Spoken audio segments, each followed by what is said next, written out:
أشهد أن لا إله إلا الله وحده لا شريك له وأشهد أن محمدا عبده ورسوله أما بعد فأعوذ بالله من الشيطان الرجيم بسم الله الرحمن الرحيم الحمد لله رب العالمين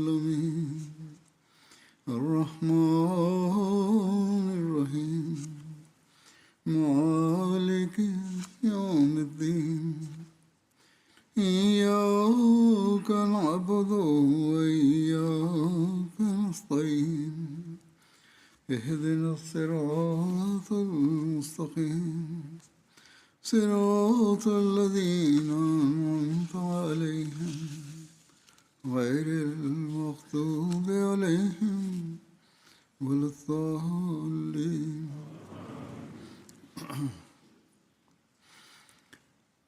اللہ تعالیٰ نے هنگامی که خدای تعالی انسان را آفرید، بیش از آن نعمت‌های بیشماری را برای سودمندی او خلق کرد. این فضل خدای تعالی و چنین رفتاری با بندگان یقیناً اقتضا می‌کند که بنده شکرگزار او باشد. هر پیامبری پیروان خویش را نصیحت فرمود که بندگان شکرگزار خدای تعالی باشید و بالاتر از همه برترین نمونه شکرگزاری را سرور و مطاع ما حضرت محمد مصطفی صلی الله علیه و آله و سلم از خود نشان دادند. ایشان با هر عمل خویش مراتب شکرگزاری به درگاه خدای تعالی را ابراز می‌فرمودند. هنگامی که گریه و زاری و آه و فغان ایشان را به درگاه خدای تعالی با آن نهایت فروتنی و تضرع می‌دیدند، از ایشان سوال می‌شد که خدای تعالی وعده هر گونه موفقیت را به شما داده است و اینک نیز موفقیت‌ها را به شما عطا می‌فرماید، پس این همه آه و فغان برای چیست؟ ایشان در پاسخ می‌فرمودند آیا در برابر این نعمت‌ها بنده شکرگزار خدای تعالی نباشم؟ آیا با فروتنی در پیشگاه او سر فرود نیاورده و شکرش را به جای نیاورم؟ در هر موقعیتی که حضرت پیامبر صلی الله علیه و آله و سلم نمونه‌های عملی شکرگزاری خویش را نشان می‌دادند، امت خود را نیز به شکرگزاری سفارش می‌فرمودند. شیوه‌های آن را می‌آموختند و دعاهایی برای ادای شکر خدای تعالی تعلیم می‌دادند.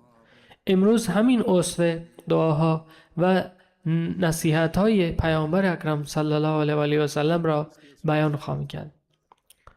در روایتی نقل شده است که روایتی از حضرت انس است که حضرت پیامبر اکرم صلی الله علیه و آله و سلم فرمودند ایمان از دو بخش تشکیل شده است، نیمی در صبر و نیمی در شکر. در اصل صبر نیز همان جنبه شکرگزاری را برجسته می کند. از این رو اگر دقت شود، در حقیقت ایمان کامل با همین شکرگزاری محقق می گردد. حضرت صهیب بیان می کنند که پیامبر اکرم صلی الله علیه و آله و سلم فرمودند کار مؤمن نیز شگفت انگیز است. تمام کارهای او سراسر خیر است و این ویژگی برای هیچ کس جز مؤمن وجود ندارد. اگر شادی به او برسد شکر می گذارد و این برایش خیر است و اگر رنج و سختی به او برسد صبر پیشه می کند و این نیز برایش خیر است. خیر بدین سبب است که خدای تعالی می فرماید ان الله مع الصابرین، یقینا خدای تعالی با صبر پیشگان است. و سپس می فرماید و بشر الصابرین، و به صبر پیشگان بشارت بده. پس کسی که خدای تعالی با او باشد و به او بشارت دهد، چه خیری بزرگتر از این برایش متصور است. این صبر حقیقی نیست تنها زمانی حاصل می شود که انسان بنده شکرگزار تمام نعمتهای خدای تعالی باشد. از این رو در جملات و کلمات کوتاه پیامبر اکرم صلی الله علیه و آله و سلم نیز گنجینه های حکمت نهفته است. حضرت ابو هریره بیان میکنند که پیامبر اکرم صلی الله علیه و آله و سلم فرمودند کسی که شکرگزار مردم نباشد شکرگزار خدای تعالی نیز نخواهد بود. شکرگزاری به درگاه خدای تعالی که سر جای خود است، اما ایشان به طور خاص بر شکرگزاری از بندگان نیز تاکید فرمودند. و چنانچه این عواطف و اندیشه های شکرگزاری وجود داشته باشد، جامعه چشم انداز زیبایی را به تصویر خواهد کشید و این همان جامعه حقیقی اسلامی است که حضرت پیامبر اکرم صلی الله علیه و آله و سلم خواستار ایجاد آن بودند. در روایتی آمده است که روایتی از حضرت نعمان بن بشیر است که پیامبر اکرم صلی الله علیه و آله و سلم بر روی منبر فرمودند کسی که بر اندک شکر نگذارد بر بسیار نیز شکرگزار نخواهد بود و کسی که شکرگزار مردم نباشد شکرگزار خدای تعالی نیز نخواهد بود. بازگوی نعمت خدای تعالی نیز نوعی شکرگزاری است و بازگو نکردن آن ناسپاسی است. و ایشان فرمودند جماعت رحمت است و تفرقه عذاب است. در جماعت بمانید، بندگان شکرگزار خدای تعالی باشید و یک پارچه بمانید. تنها در این صورت است که از نعمتهای خدای تعالی بهره ای خواهید برد. و چنانچه تفرقه ایجاد کنید و دلهایتان از هم گسسته باشد، دیگر نمی توانید وارث فضلهای خدای تعالی گردید. در این خصوص که ایشان با چه حرفایی شکرگزاری را آموزش داده‌اند روایتی وجود دارد. حضرت انس روایت می‌کنند که هرگاه حضرت پیامبر اکرم صلی الله علیه و آله و سلم با مردی روبرو می‌شدند، از او می‌پرسیدند حالت چطور است؟ و او پاسخ می‌داد بسیار خوبم و خدای تعالی را سپاس می‌گویم. آنگاه حضرت پیامبر صلی الله علیه و آله و سلم می‌فرمودند خدای تعالی تو را همواره در خوبی نگه دارد. یک بار پیامبر اکرم صلی الله علیه و آله و سلم با او روبرو شدند و همین سوال را پرسیدند. وی در پاسخ گفت اگر شکرگزاری کنم خوبم. پیامبر اکرم صلی الله علیه و آله و سلم سکوت فرمودند. وی عرض کرد ای پیامبر خدا، هرگاه شما میپرسیدید و من پاسخ میدادم برایم دعا میکردید. هنگامی که میگفتم خدای تعالی را سپاس میگویم دعا میکردید که خدای تعالی تو را همواره در خوبی نگه دارد. اما امروز سکوت فرمودید. پیامبر اکرم صلی الله علیه و آله و سلم فرمودند هنگامی که از تو میپرسیدم و تو میگفتی بسیار خوبم و خدای متعال را سپاس میگویم، برایت دعا میکردم که خداوند متعال تو را همواره در خوبی نگه دارد و از نعمتهای خویش بیشتر به تو عطا بفرماید. اما امروز گفتی که اگر شکرگزاری کنم، گویا دچار این شک شده ای که اگر شکرگزاری کنم در آن صورت خوبم. الحمدلله. وگرنه حالم آنقدر هم خوب نیست که بگویم بسیار خوبم. از این رو حضرت پیامبر اکرم صلی الله علیه و آله و سلم فرمودند من سکوت کردم. ایشان در ادامه فرمودند تو دچار شک شده بودی و نسبت به خدای تعالی بدگمانی کرده ای. برای حضرت پیامبر صلی الله علیه و آله و سلم به هیچ وجه قابل تحمل نبود که در مسئله شکرگزاری از خدای تعالی حتی کوچکترین خیال منفی در ذهن کسی خطور کند. حضرت اسامه بن زید روایت کرده‌اند که حضرت پیامبر خدا صلی الله علیه و آله و سلم فرمودند هر کس که به او نیکی شود و به نیکوکار بگوید جزاک الله یا جزاک الله خیرا، یعنی خدای تعالی به تو بهترین پاداش را عطا بفرماید، بیگمان حق ستایش و قدردانی را ادا کرده است. همچنین روایتی از حضرت ابو هریره نقل شده است که رسول خدا صلی الله علیه و آله و سلم فرمودند هنگامی که خدای تعالی می‌خواهد به قومی خیر و برکت عطا بفرماید، عمر آنان را طولانی می‌گرداند و شکرگزاری را به آنان الهام می‌کند، یعنی توفیق شکرگزاری را به آنان عنایت می‌فرماید. پس برای پیشرفت ملی نیز شکرگزاری ضروری است. برای پیشرفت جماعتی نیز شکرگزاری ضروری است و برای پیشرفت فردی نیز شکرگزاری ضروری است. شکرگزاری از خدای تعالی، شکرگزاری متقابل از یکدیگر و شکرگزاری از هر شخصی که به هر نحوه منفعتی از جانب او میرسد امری بسیار ضروری است و همین امر مایه همبستگی ملی میگردد. سپس برای ایجاد درک صحیح از شکرگزاری حضرت پیامبر صلی الله علیه و آله و سلم این نصیحت ارزشمندی را فرمودند که در روایت این گونه ذکر شده است. حضرت عایشه رضی الله عنها بیان می‌فرمایند که حضرت پیامبر اکرم صلی الله علیه و آله و سلم اغلب به من می‌فرمودند اشعارت چی شد؟ یعنی شعری بخوان. حضرت عایشه رضی الله عنها اشعار بسیاری را از حفظ بودند و می‌خواندند. من عرض کردم، یعنی حضرت عایشه می‌فرمایند که من عرض کردم کدام اشعار؟ اشعار بسیاری را به یاد دارم. حضرت پیامبر صلی الله علیه و آله و سلم می‌فرمودند اشعاری درباره شکرگزاری بخوان. پس عرض می‌کردم پدر و مادرم فدایتان باد. شاعر می‌گوید پناه و تکیهگاه آن ناتوانی باش که به سبب ناتوانیش نمی‌تواند به تو پاداشی بدهد. روزی خواهی دید که نتایج آن آشکار خواهد شد. یعنی تنها به قصد پاداش تکیهگاه کسی مشو، بلکه پناه کسی باش که توان جبران آن را ندارد و آنگاه خواهی دید که نتایج آن نیز آشکار می‌گردد. این سخن شاعر بود. سپس آن ناتوان دیر یا زود یا پاداش آن را به تو خواهد داد و یا تو را ستایش خواهد کرد و کسی که تو را به خاطر احسان یا لطف که در حق او کرده ای می ستاید گویی پاداش آن لطف را ادا کرده است. یعنی اگر الحمدلله بگوید و تشکر کند همین نیز به منزله جبران آن لطف است. سپس ایشان در ادامه همین اشعار بیان می‌فرمایند هنگامی که قصد صله رحم با شخص با کرامتی را داشته باشی ریسمان او را پوسیده و سست نخواهی یافت.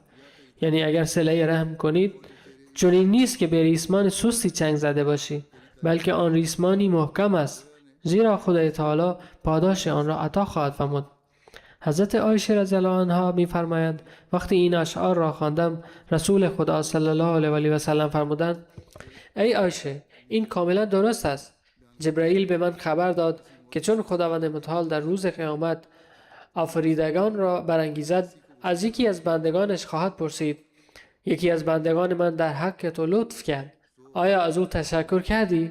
او در پاسخ خواهد گفت پروردگارا من می‌دانستم که این لطف از جانب توست، از این رو تو را شکر گزاردم، از آن بنده تشکر نکردم، اما شکر تو را به جا آوردم. آنگاه خدای تعالی خواهد فرمود اگر از کسی که به واسطه او به تو لطف کردم تشکر نکرده ای پس شکر مرا نیز به جا نیاورده ای. برای ایجاد یک جامعه زیبا این چه عمل زیبایی است. سپس ایشان دعای شکرگزاری را آموزش می‌دهند، چنان که در روایتی از حضرت عبدالله بن غنام بیاضی رضی الله عنه آمده است که پیامبر خدا صلی الله علیه و آله و سلم فرمودند هر کس چون صبح کند این دعا را بخواند که ای خدا هر نعمتی که همراه با من صبح کرده است از جانب توست، تو یگانه ای و هیچ شریکی نداری، پس ستایش و سپاس تنها از آن توست.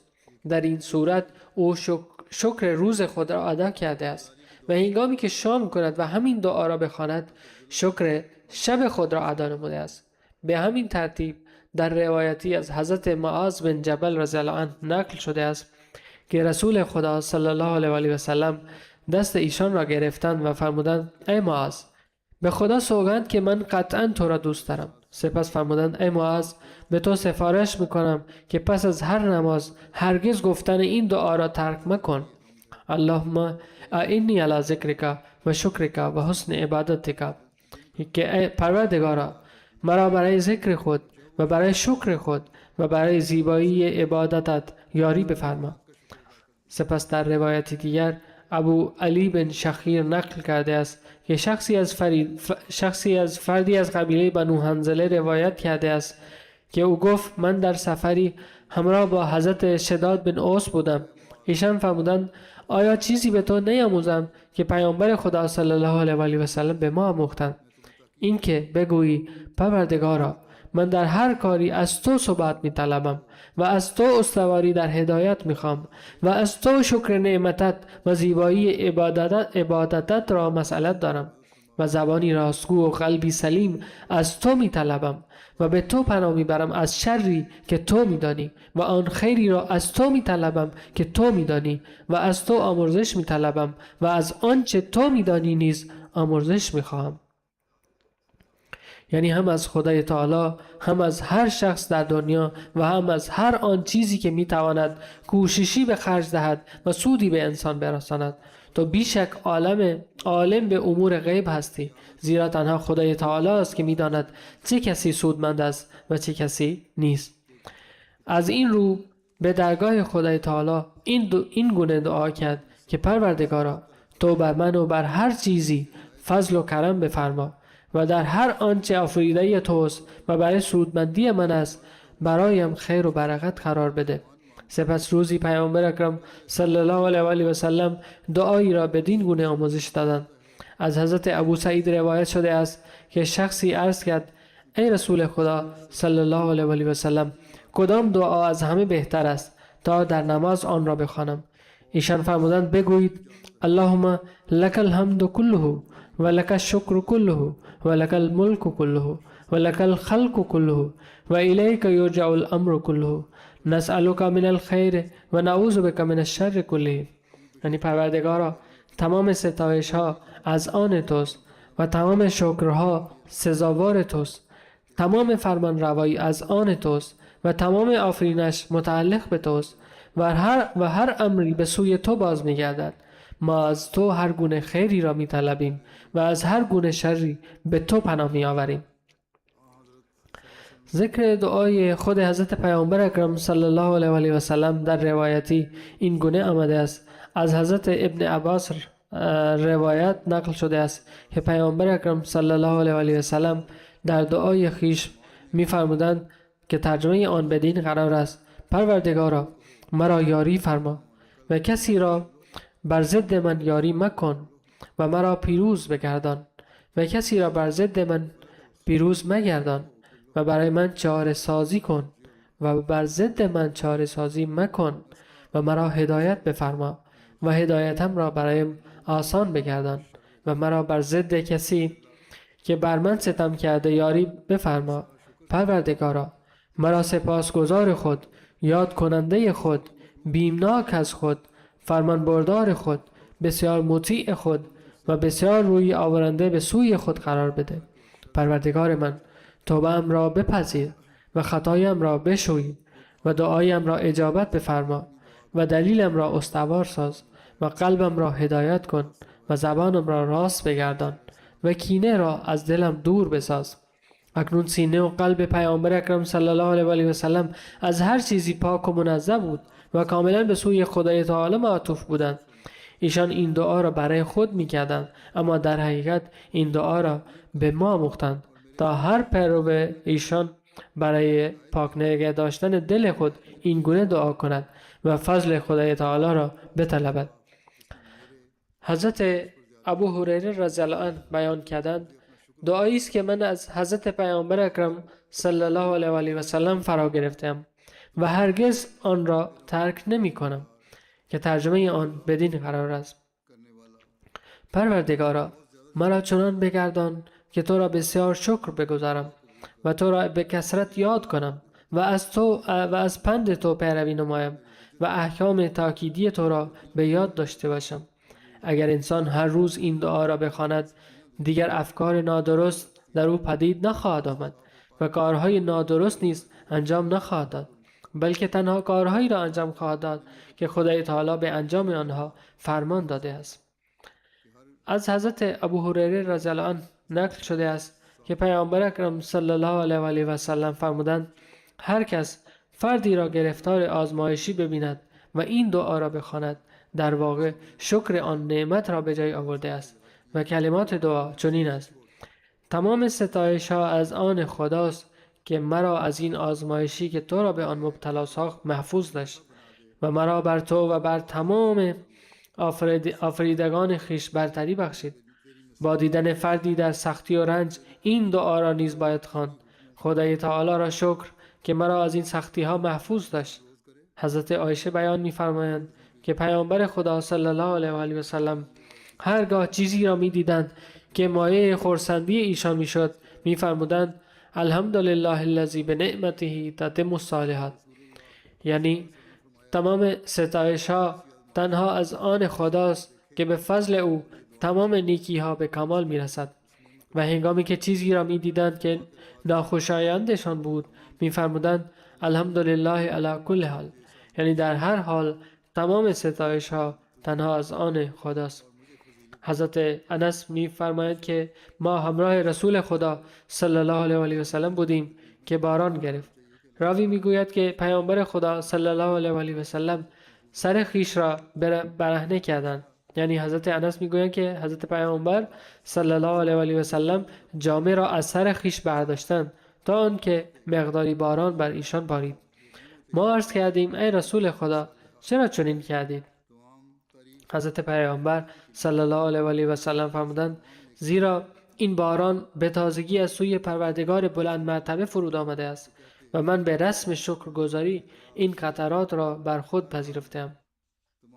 حضرت ابو هریره تعریف می‌کنند که پیامبر خدا صلی الله علیه و آله و سلم و اصحاب ایشان برای دریافت نخستین قطره‌ای که از ابر می‌بارید سر خیش را برهنه می‌کردند و رسول خدا صلی الله علیه و آله و سلم می‌فرمودند این نعمتی تازه است که از جانب پروردگار عزوجل فرود آمده و دارای بیشترین برکت است. هیچ موقعیتی نبود که حضرت پیامبر صلی الله علیه و آله و سلم شکر خدای تعالی را به جایی نیاورند، تا جایی که حتی در قبال ظاهراً کوچکترین مسائل نیز شکرگزاری می‌فرمودند.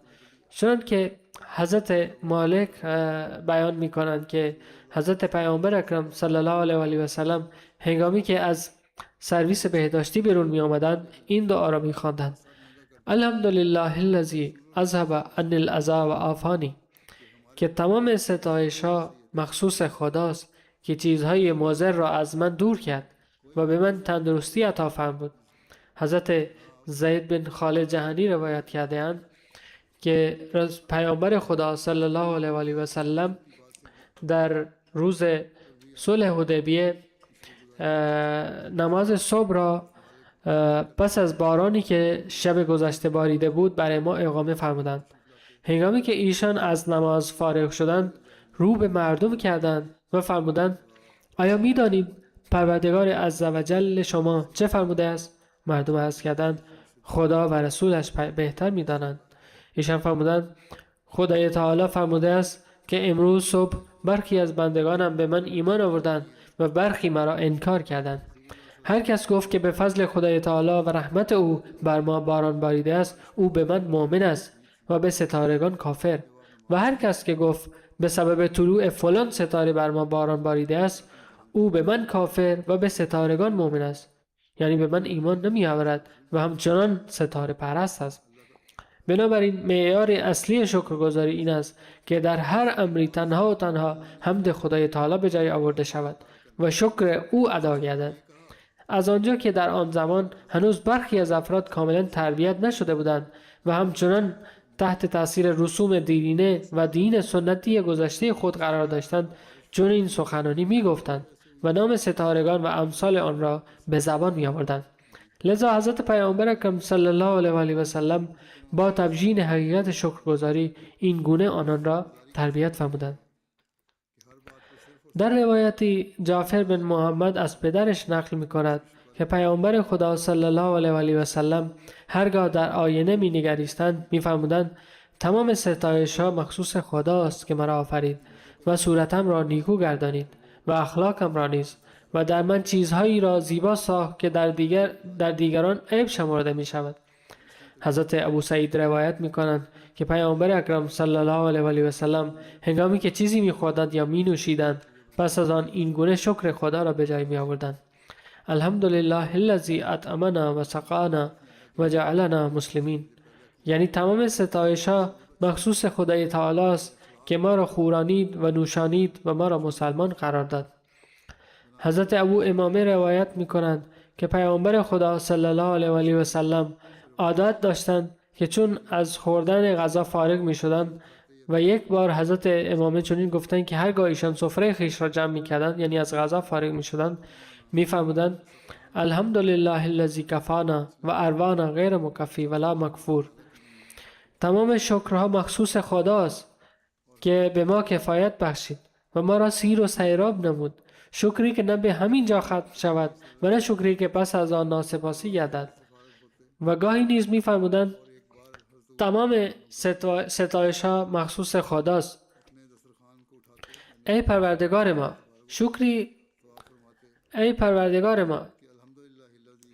شکری که نه به همین غذا خوردن ختم شود و نه چنان باشد که دیگر به جای آورده نشود و نه چنان که از آن بی‌نیاز باشیم ای پروردگار ما.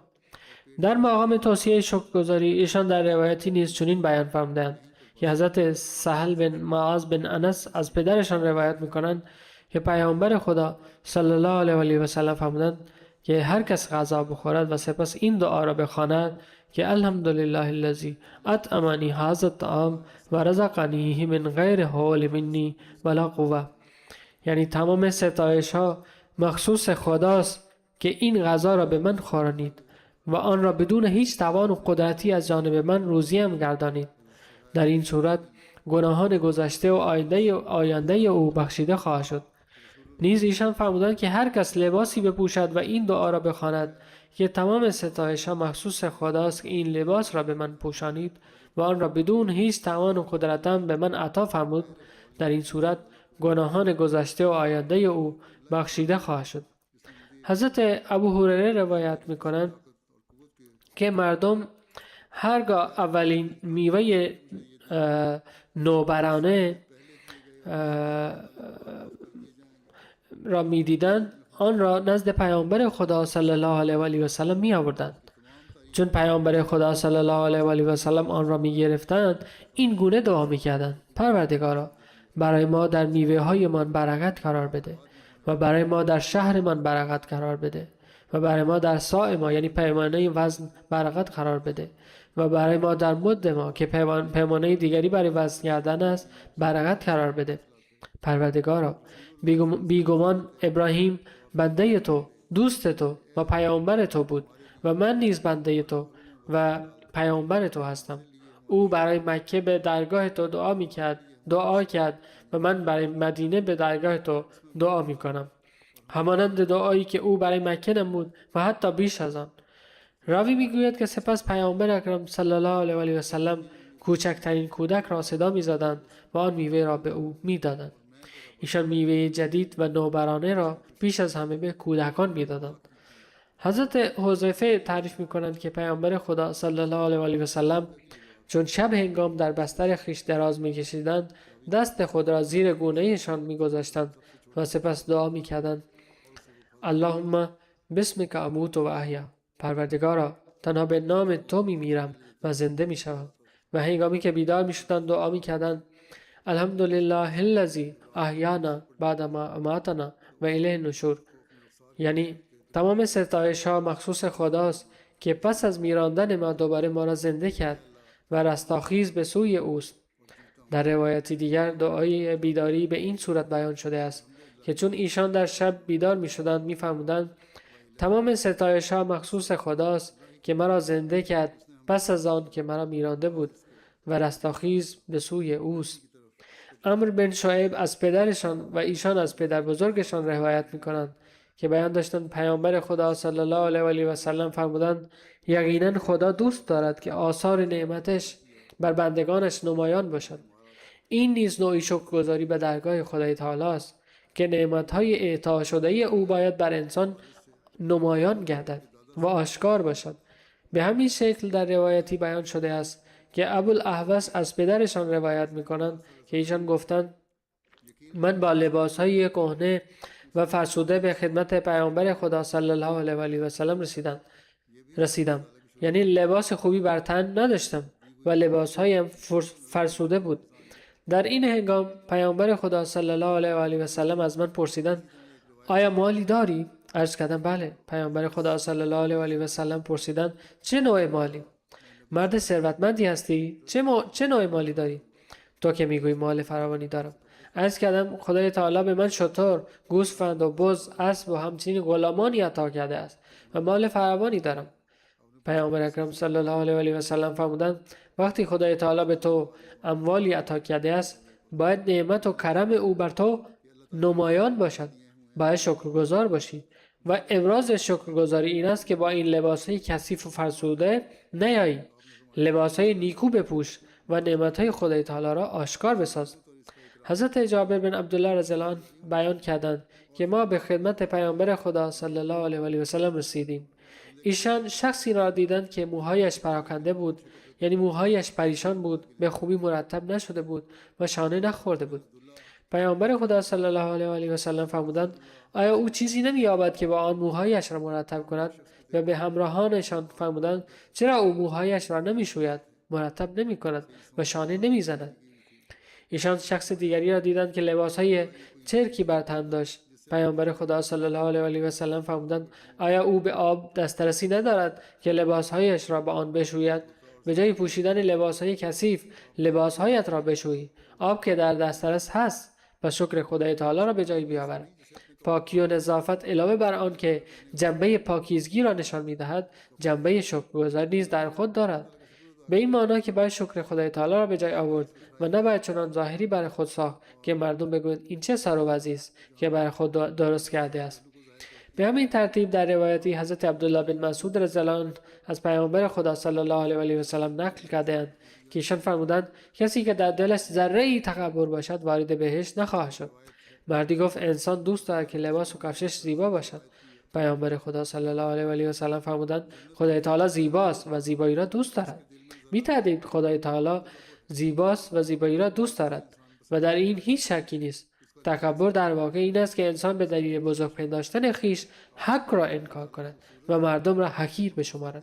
انکار سخن حق و رفتار تحقیرآمیز با مردم تکبر است. یا اینکه انسان لباس نیکو بپوشد و سپس فخر فروشی کند، این نیز تکبر خواهد بود. اما اگر لباس نیکو بپوشی و با فروتنی با دیگران برخورد کنی و حقشان را ادا نمایی، این دیگر تکبر نیست. حضرت ابو سعید خدری بیان کردند که پیامبر خدا صلی الله علیه و آله و سلم هرگاه لباس جدیدی تهیه می‌کردند، نام آن لباس را چه پیراهن بود و چه عمامه می‌بردند و دعا می‌کردند بار الها تمام ستایش ها از آن توست، تویی که این را بر من پوشاندی. من تنها از تو خیر آن و خیری را که برای آن ساخته شده است می‌طلبم و از شر آن و شری که برای آن ساخته شده به تو پناه می‌برم. از حضرت عایشه روایت نقل شده است که پیامبر خدا صلی الله علیه و آله و سلم فرمودند هرگاه خداوند متعال نعمتی به بنده ای عطا کند و او بداند که این نعمت از جانب خداست، شکر آن نعمت برایش نوشته می شود. و هرگاه خدا از پشیمانی بنده بر گناهی آگاه شود، پیش از آن که طلب مغفرت کند وی را می آمرزد. چون که اگر شخصی با دیناری لباس بخرد و آن را بپوشد و خدای تعالی را حمد بگوید، هنوز آن لباس به زانوهایش نرسیده آمرزیده خواهد شد. این رفتاری است که خدای تعالی با فرد شکرگزار در پیش میگیرد. سالم از حضرت عبدالله بن عمر رضی الله عنهما روایت کرده است که ایشان فرمودند هرگاه پیامبر خدا صلی الله علیه و آله و سلم از غزوه‌ای باز میگشتند و به گردنه یا زمین مرتفعی میرسیدند، 3 بار الله اکبر میگفتند و سپس میفرمودند لا اله الا الله وحده لا شریک له له الملک و له الحمد و هو علی کل شیء قدیر آیبون تائبون عابدون ساجدون لربنا حمیدون. صدق الله وعده و نصر عبده و هزم الاحزاب وحده. مفهوم این دعا آن است که هیچ معبودی جز خدای یگانه نیست. او هیچ شریکی ندارد. تمام فرمان روایی از آن اوست و تمام ستایش ها تنها شایسته اوست و او بر هر چیزی تواناست. ما از سفر باز میگردیم و در حالی که به خطاهای خویش اعتراف میکنیم پیمان میبندیم که در آینده مرتکب آنها نشویم. ما تنها پروردگارمان را عبادت میکنیم. تنها در برابر پروردگارمان سر فرود میآوریم و تنها پروردگارمان را میستاییم.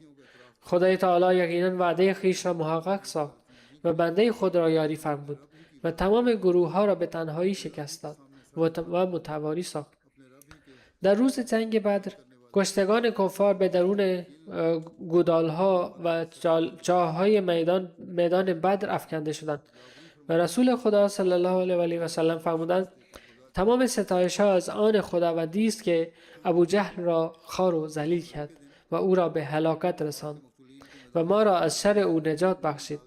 هنگامی که تمام کشتگان به درون چاه انداخته شدند، در حالی که اجسادشان درون گودال بود، پیامبر خدا صلی الله علیه و آله و سلم برگرد آنها میگشتند. حضرت ابوبکر نام یک آن افراد را میبردند، نام تک تک آن افراد را میبردند و به پیامبر خدا صلی الله علیه و آله و سلم میگفتند و رسول خدا صلی الله علیه و آله و سلم ضمن حمد و شکر خدای تعالی می‌فرمودند تمام ستایش ها شایسته خداوندی است که وعده ای را که به من داده بود وفا کرد. واکنش پیامبر خدا صلی الله علیه و آله و سلم در قبال به کفر رسیدن دشمن جانی خیش به این شکل نبود که هیچ گونه شادی ظاهری ابراز کنند، بلکه در پیشگاه خدای تعالی سر فرود آوردند و شکر او را به جای آوردند. در این باره روایت دیگری نیز وجود دارد، چنانکه در روایتی آمده است که حضرت عبدالله بن مسعود بیان می‌کند که در روز غزوه بدر خدمت رسول خدا صلی الله علیه و آله و سلم حاضر شدم و عرض کردم من ابو جهل را کشتم. ایشان یعنی پیامبر خدا صلی الله علیه و آله و سلم فرمودند آیا به آن خدایی سوگند که هیچ معبودی جز او نیست؟ عرض کردم آره، سوگند به آن خدایی که هیچ معبودی جز او نیست، من او را کشتم. ایشان صلی الله علیه و آله و سلم این سخن را 3 بار تکرار کردند و از من تصدیق گرفتند. سپس فرمودند خداوند از همه بزرگتر است. تمام ستایش‌ها تنها شایسته خداوندی است که وعده خویش را محقق گردانید. بنده خود را یاری فرمود و به تنهایی تمام گروه‌های مخالف را شکست داد. سپس ایشان فرمودند بروید و جسد او را به من نشان دهید، با من بیایید. از این رو به راه افتادیم. وقتی پیامبر خدا صلی الله علیه و آله و سلم او را دیدند فرمودند این فرعون این امت است. در روایتی دیگر آمده است که رسول خدا صلی الله علیه و آله و سلم در روزی که مژده سر ابو جهل به ایشان داده شد 2 رکعت نماز خواندند. شرح بیشتر این ماجرا در روایتی این گونه نقل شده است که ابو اسحاق بیان می‌کند که در روز بدر هنگامی که آورنده مژده کشته شدن ابو جهل نزد پیامبر خدا صلی الله علیه و آله و سلم آمد، ایشان 3 بار او را به خدایی که هیچ معبودی جز او نیست سوگند دادند و پرسیدند آیا تو واقعا او را کشته شده دیده ای؟ وقتی او در پیشگاه پیامبر خدا صلی الله علیه و آله و سلم سوگند یاد کرد، رسول خدا صلی الله علیه و آله و سلم به سجده افتادند. در برخی روایات آمده است که ایشان بیش از 1 سجده به جای آوردند. روایاتی نیز از شکرگزاری ایشان در هنگام فتح مکه وجود دارد. در این زمینه از حضرت ابن عمر روایت شده است که پیامبر خدا صلی الله علیه و آله و سلم در روز فتح مکه بر پله های کعبه ایستادند، سپس خدای تعالی را حمد و ثنا گفتند و فرمودند الحمدلله الذی صدق وعده و نصر عبده و هزم الاحزاب وحده. یعنی همه ستایش ها تنها از آن خدایی است که وعده خیش را محقق گردانید، بنده خود را یاری فرمود و به تنهایی تمام لشکرها را در هم شکست. در روایتی از بخاری آمده است که عبدالرحمن بن ابی لیلی بیان کرده است هیچ کس برای ما نقل نکرده است که پیامبر ما صلی الله علیه و آله و سلم را در حال خواندن نماز چاشت دیده باشد به جز حضرت ام هانی. درباره نماز چاشت نیز در میان روایاتی که یافت می شود می گویند هیچ روایت دیگری نیافتیم جز همان 1 روایت حضرت ام هانی که ایشان نماز چاشت خوانده باشند. و آن روایت بدین گونه است که ایشان بیان می کنند پیامبر خدا صلی الله علیه و آله و سلم در روز فتح مکه به خانه ایشان تشریف آوردند، غسل کردند و 8 رکعت نماز خواندند. سپس می فرمایند من هرگز نمازی سبکتر از این ندیدم. نماز بسیار سبکی بود.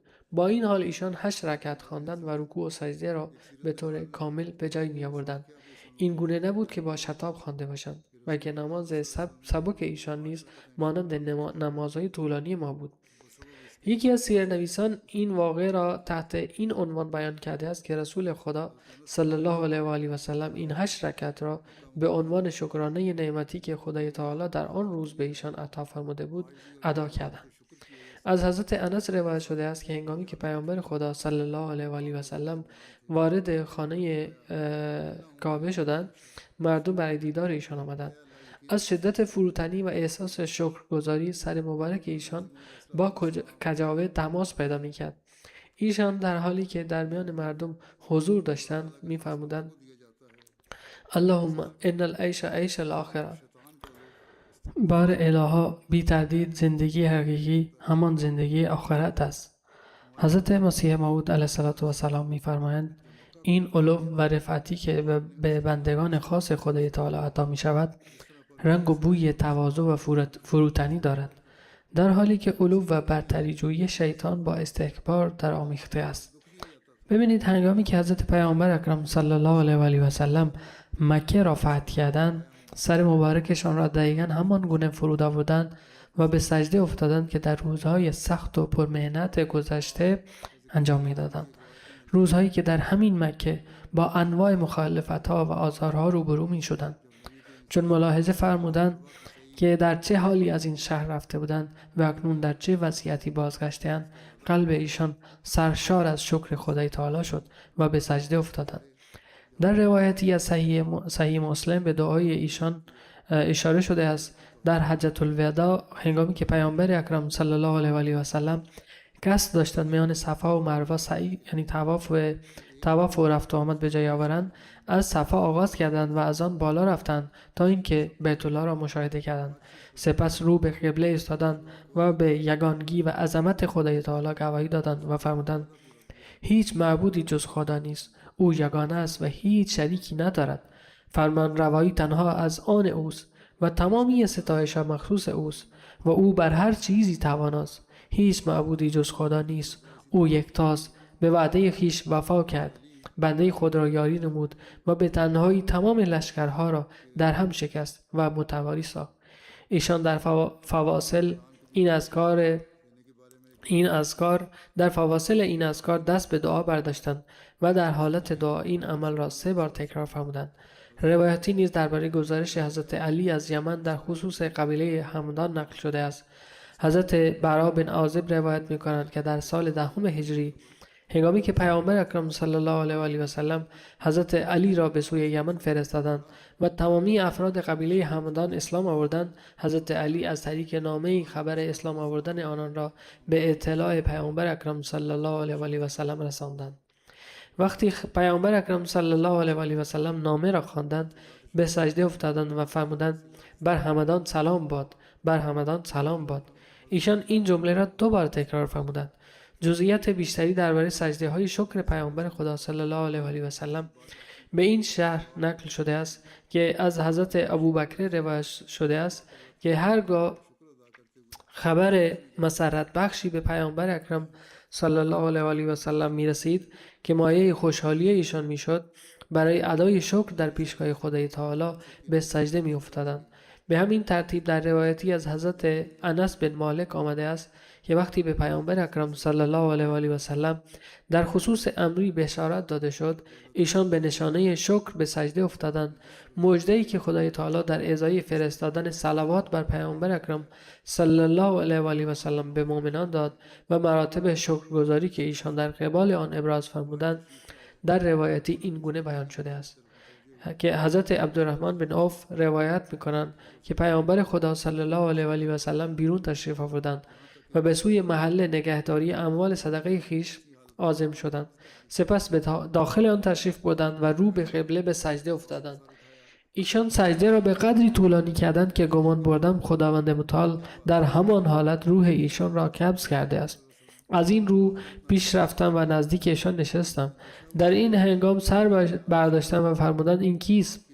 عرض کردم عبدالرحمن هستم. فرمودند چه شده است؟ عرض کردم ای رسول خدا صلی الله علیه و آله و سلم، شما به قدری سجده را طولانی کردید که بیم آن داشتم مبادا خدای تعالی در همان حالت روح شما را قبض کرده باشد، یعنی وفات اتفاق افتاده باشد. ایشان فرمودند جبرائیل نزد من آمد و با این سخن به من مژده داد که خدای تعالی می‌فرماید هر کس بر تو صلوات بفرستد من رحمت خیش را بر او نازل خواهم کرد و هر کس بر تو سلام بفرستد من بر او سلام خواهم فرستاد. از این رو من برای ادای شکر به درگاه خدای تعالی به سجده افتادم و این سجده به عنوان مراتب شکرگزاری بود که چون این طولانی شد. حضرت ابوبکر روایت می‌کنند که پیامبر اکرم صلی الله علیه و آله و سلم را در شرایطی دیدند که وقتی مژده دهنده ای نزد ایشان آمد تا خبر پیروزی لشکرشان بر دشمن را بدهد. سر ایشان در دامان حضرت عایشه بود. پیامبر اکرم صلی الله علیه و آله و سلم برخاستند و به سجده افتادند. در روایتی عمرو بن شعیب از پدرش و او از پدر بزرگش نقل می‌کند که شنیدند پیامبر اکرم صلی الله علیه و آله و سلم می‌فرمایند 2 خصلت است که در هر کس یافت شود خدای تعالی او را صابر و شاکر می نویسد و کسی که این دو در او نباشد خدا او را نه صابر می نویسد و نه شاکر. نخست این که هر کس در امور دینی خود به کسی بنگرد که از او بالاتر است و از او پیروی کند، یعنی در امور دینی به کسی نگاه کند که از او برتر است و با خود بگوید باید از او پیروی کنم تا به مقام او برسم، در این صورت صابر و شاکر خواهد بود.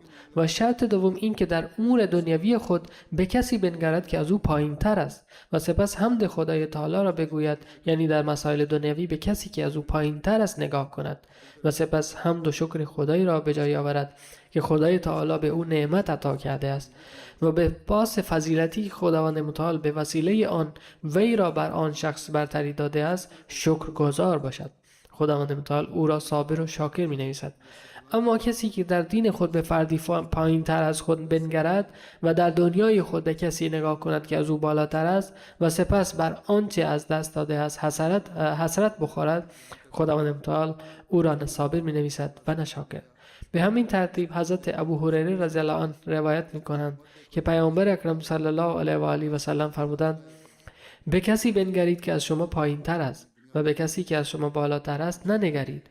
این کار برای آن که نعمتهای خدا را کوچک نشمارید سزاوارتر است. یعنی از لحاظ دنیوی به پایین تر از خود نگاه کنید و سپس شکر خدا را به جای آورید که خداوند متعال به شما نعمت عطا کرده است. حضرت ابن عباس روایت می کنند که پیامبر اکرم صلی الله علیه و آله و سلم فرمودند: 4 چیز است که به هر کس عطا شود خیر دنیا و آخرت به او عطا شده است.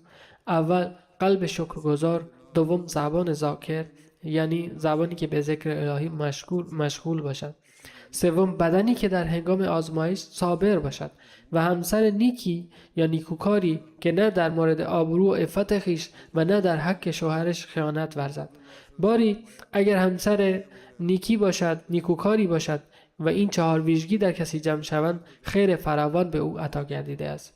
حضرت ابو هریره رضی الله عنه روایت می کنند که پیامبر اکرم صلی الله علیه و آله و سلم فرمودند: ای ابو هریره، پرهیزگار باش تا عابدترین مردم گردی و قناعت پیشه کن تا شکرگزارترین افراد باشی. پس قناعت نیز انسان را به سوی شکرگزاری سوق می دهد و برای مردم همان چیزی را بپسند که برای خود می پسندی تا مؤمن گردی و با همسایت خوش رفتاری کن تا مسلمان باشی و کمتر بخند، زیرا خنده زیاد دل را می میراند. یعنی انسان باید در پیشگاه خدای تعالی بیشتر خضوع داشته باشه، خاضع باشه و همواره به دعا توجه کند، نباید تمام اوقات به شوخی و خنده بگذرد. خدای تعالی ما را از عمل کنندگان به فرمایش پیامبر اکرم صلی الله علیه و آله و سلم قرار دهد. در ترسیم سیمای شکرگزاری و ذکر مدام پیامبر اکرم صلی الله علیه و آله و سلم، حضرت عایشه بیان می‌کنند که پیامبر اکرم صلی الله علیه و آله و سلم در تمامی اوقات خیش به ذکر الهی مشغول بودند. بدین گونه ایشان عالی‌ترین معیارهای اسوه خیش را برای امت خود به یادگار گذاشتند و ما را نصیحت فرمودند. خدای تعالی به ما توفیق عمل به آن را عطا بفرماید. نقطه دیگری که به اختصار میخوام عرض بکنم این است که جمعه آینده انشاءالله تعالی جلسه سالانه جماعت احمدیه بریتانیا نیز آغاز می شود. دعا کنید که خدای تعالی آن را از هر لحاظ پربرکت بگرداند و همگان را از هر حیث در حفظ و امان خویش نگه دارد. شدت آب و هوا که این روزها بر اثر گرما پدید آمده است، برخی خطرات را نیز به همراه دارد. خدای تعالی همگان را از هر گونه عوارض سوء آن محفوظ بدارد و همچنین کارکنانی که در حال انجام وظیفه‌اند که گاهی مجبورند در گرما بایستند و وظایف دشواری بر عهده دارند، خدای تعالی به آنان نیز توفیق دهد تا وظایف خود را به نحو احسن ادا بکنند.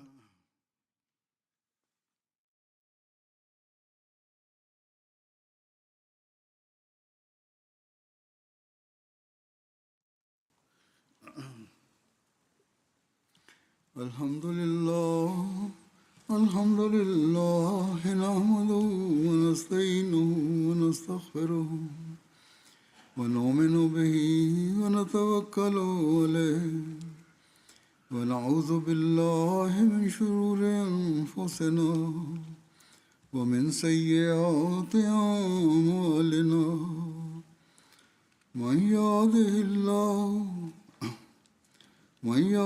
الله فلا مضل له ومن يضلل فلا هادي له ونشهد أن لا إله إلا الله ونشهد أن محمدا عبده ورسوله عباد الله رحمكم الله إن الله يأمر بالعدل والإحسان وإيتاء ذي القربى وينهى عن الفحشاء والمنكر والبغي يعظكم لعلكم تذكرون اذكروا الله يذكركم وادعوه يستجب لكم ولذكر الله أكبر